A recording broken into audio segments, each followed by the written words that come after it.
આ તલોદનું પેકેટ છે, તલોદ કંપનીનું દાળવડા બનાવવાનું પેકેટ. આમાં દાળનો લોટ ને બધું મિક્સ જ આવે છે. આપણે ખાલી આમાં મરચાં ને આદું ને કોથમીર ને તમને જો લસણ ફાવતું હોય તો તમે એ પણ નાખી શકો છો.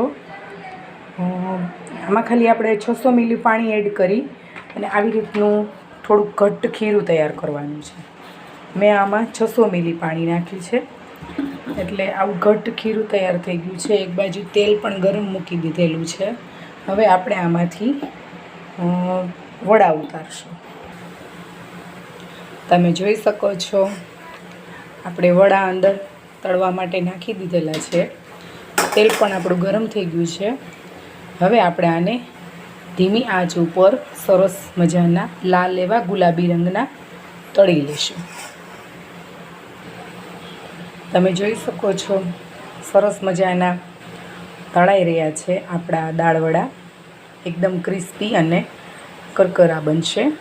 ખાવામાં પણ તમને સરસ એકદમ એનો ટેસ્ટ સારો આવશે. આપણા વડા એકદમ જો સરસ થઈ ગયા છે બનીને. એકદમ ક્રિસ્પી છે, પોચા પણ છે, ખાવામાં આપણને એકદમ નરમ લાગે અને એનો ટેસ્ટ પણ સરસ આવશે. તો તમે પણ ઘરેથી એક વખત આ જરૂરથી ટ્રાય કરજો, બનાવજો.